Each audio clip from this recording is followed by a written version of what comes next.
Welcome to the Creative Plan Podcast Network. Join us as we share our favorite RPGs, one-shot games, tabletop games, reviews of items, and convention panels, and other exciting things that we run into from time to time. Sit back and enjoy the show.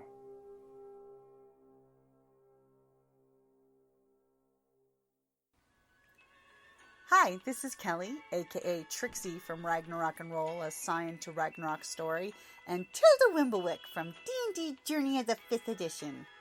First off, I would just like to say thank you to everyone for listening to our varied adventures, as well as for rating us on iTunes and RPGpodcast.com. If you haven't rated us yet, we would greatly appreciate it if you could. And if you're looking for more ways to support our efforts, we are now on Patreon, a great site where you can help us continue making more podcasts, as well as some special surprises for our patrons. If you can, please look us up at www.patreon.com/cppn. Every little bit helps. And again, thank you for listening. Hey guys, Jim and Kelly with Creative Plan Podcast Network. Hello! We are here at August the 30th. The first day of CocoCon in Phoenix. The second to last day of RPGaDay 2019. Kind of sad. You know how I enjoyed these. Yes. Wish we would have had more of the group together, but that would have been just nice. But CocoCon, gonna be fun. Lots of writers, lots of cool things, lots of gaming going on. By the way, CocoCon has a gaming panel. They alternate all games all day. I'm gonna get some photos and stuff. I'll just share that on the Facebook page. That's facebook.com/Creative Plan Podcast Network. So, now that I've thrown out that Facebook connection, do you know what the word of the day is? No, actually, I do not. It is connection.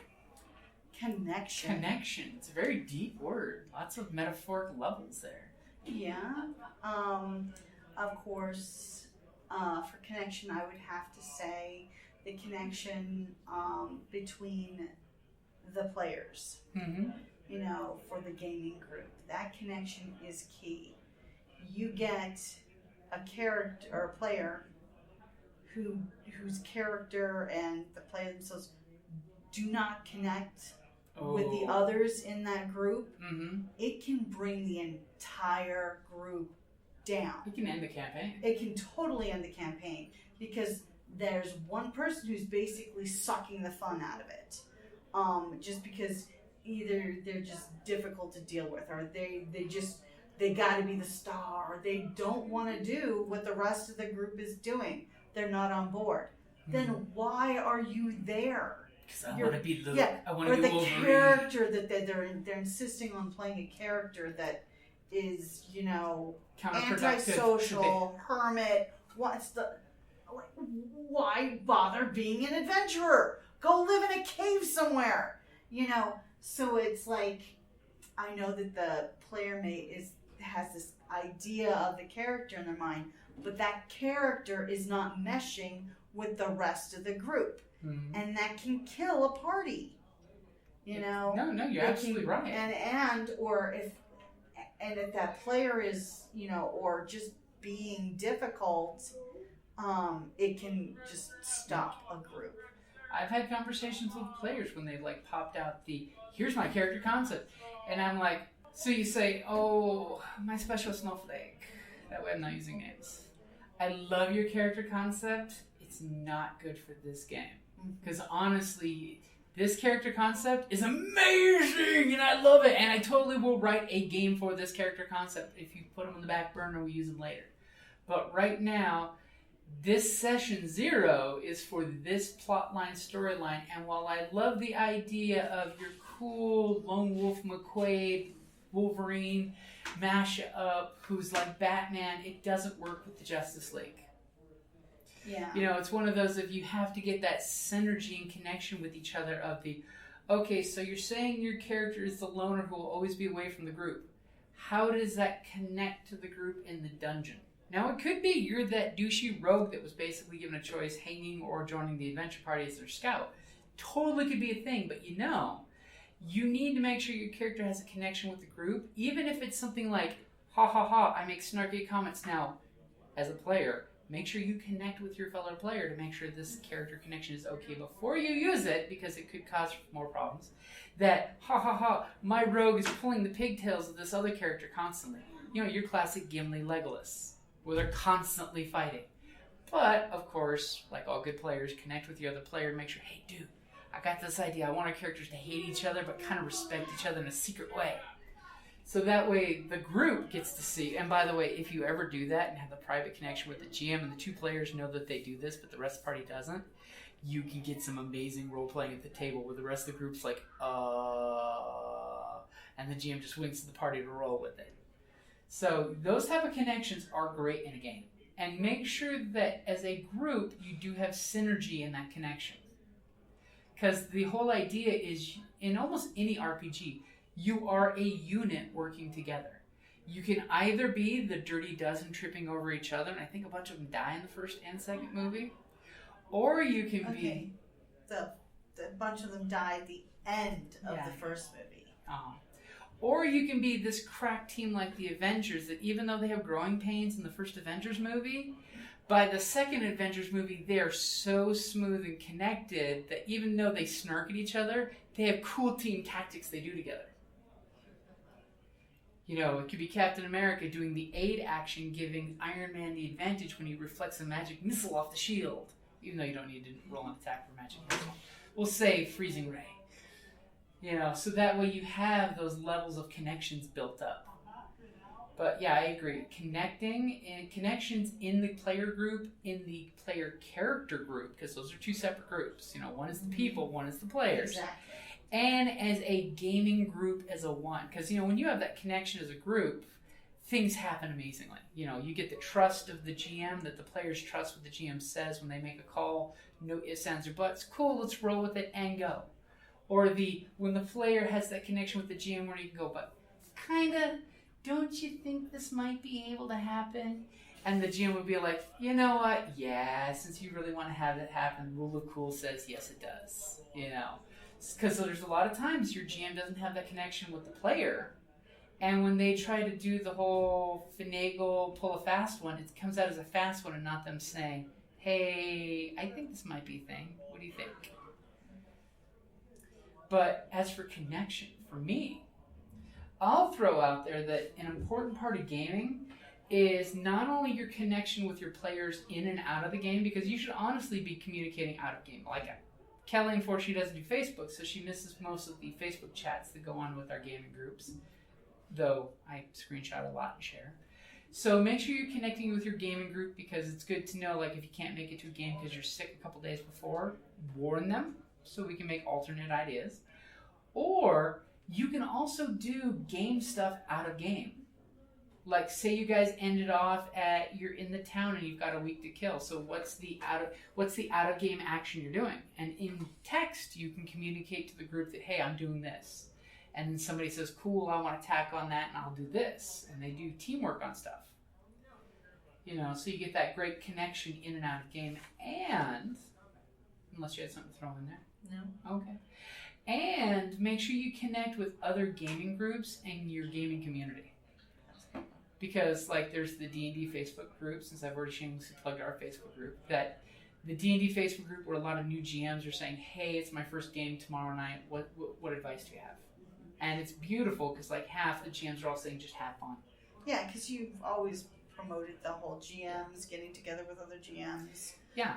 GM support groups is a major one, because you can get these GMs together who like mash ideas out of, like, okay, my brain is mentally exhausted, I'm on E. This is what's happening, what do you think?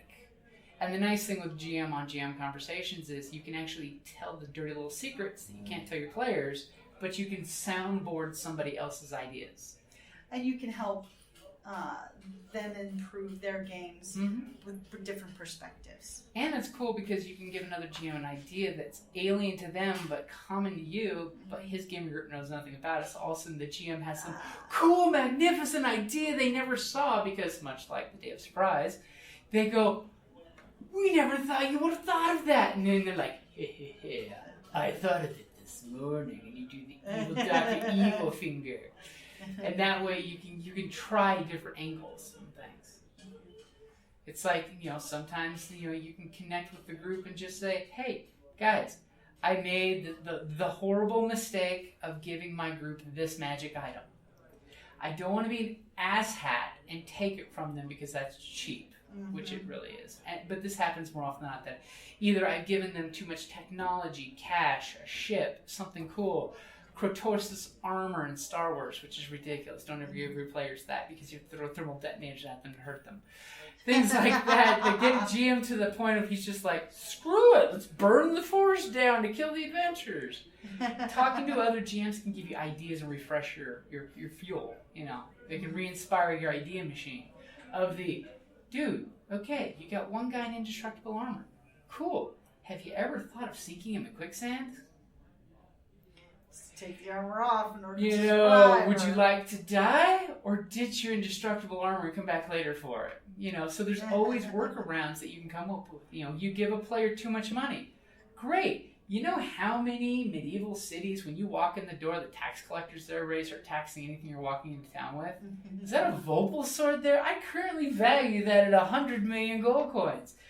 Do you have 10,000 gold coins for your taxes to import that? Because for all I know, you're coming here to sell it. So there's ways of resource depletion. Yeah, but then you're getting taxed on both ends, and that's not fair. How are they taxed on the front end? Because in hit points. Again, we go back to resource management. So it's one of those of make connections with folks out there. Even if you want to play a game and a table group doesn't have a slot, make a connection with that gaming group, because that means when they do have an open seat, you might get that seat to come play. If you're a GM that's so tired of running and never playing, talk to other GMs and say, God, I'd love to get in on a spot open on your game. Can I jump in on it? Yeah, and that's a great way of making connections. Also, of learning different game styles. Play styles. Also, too, you can get a new GM and you'd be like, hey, dude, do you want me to sit in on a game session or two? And then I'll give you my feedback that your players know nothing about. And then I just tell you, hey, guys, sorry, schedule change. I can't make it to another game. So that way I get to sit, hang, get some gaming in, and then back off and leave another beautiful GM feeling strong and powerful and evolving from a Bulbasaur to whatever comes next. The big scary turtle with the big cannons. So that way they become a better GM because they actually feel safe that someone has validated my GM. Because as a GM, a lot of time you have that actor's performance and that buyer's remorse of the, oh my God, this sucked, they hate me, they're horrible, they all left quiet. Now, granted, we had such a great session, they're all stunned and shocked that they made it through this thing, but the GM is thinking, dude, I fucking phoned that in, I suck, I'm a horrible human being, I wasted their life. Well, and also depending on where you live, you may not have That's true. a whole lot of people in the gaming circle. So then you can make connections through online ones like Roll20, and that type of thing can help. And you can game online, at least get a whoosh of gaming and influence.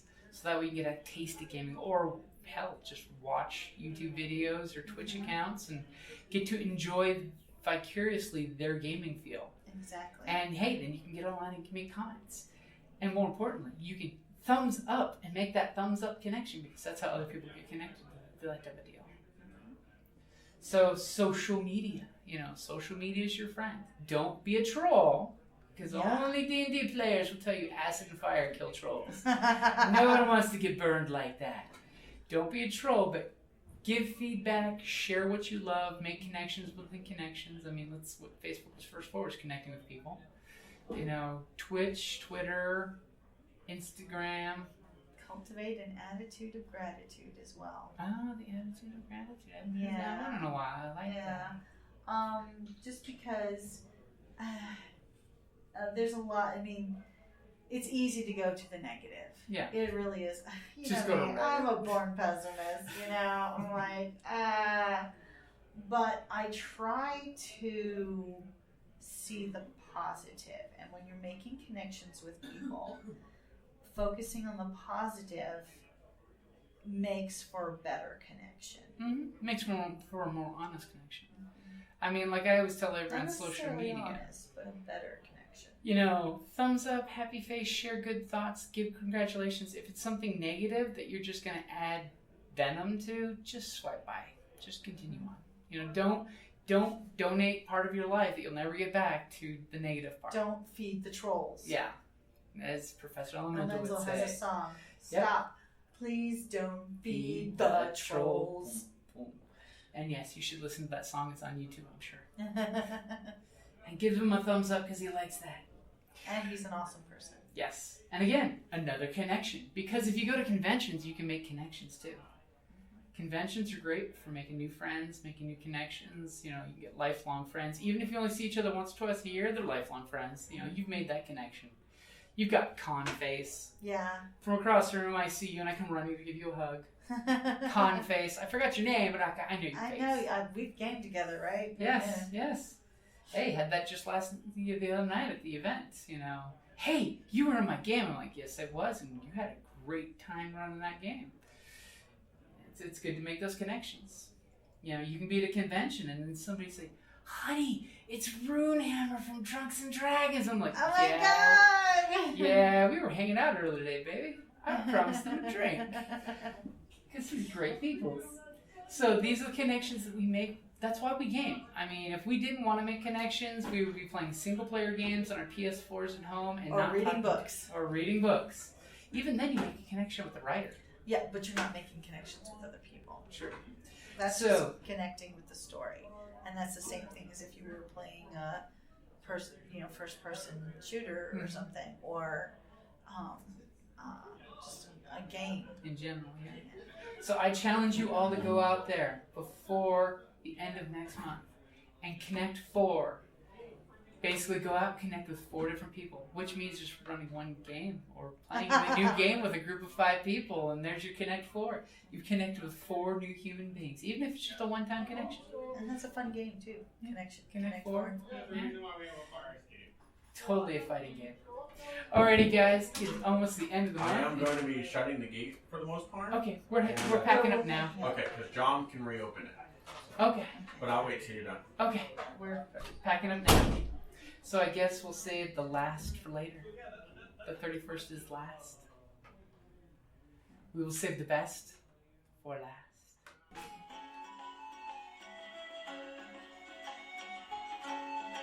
Thank you for listening to the Creative Play and Podcast Network. And feel free to enjoy our other shows, such as D&D Journey of the 5th Edition and Scion Ragnarok and Roll, a Scion hero to Ragnarok story.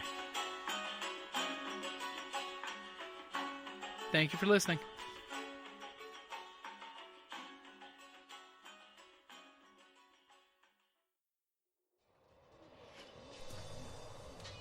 On the battlefield, I'm a warrior, ready to kill or be killed.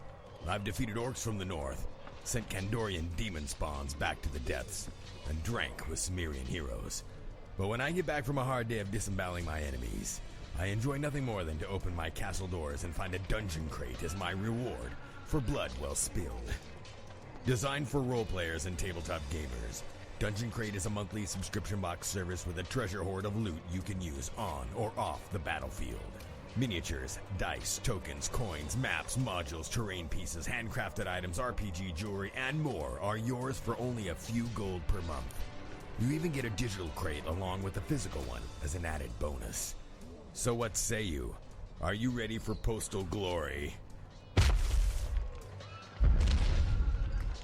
Oh boy.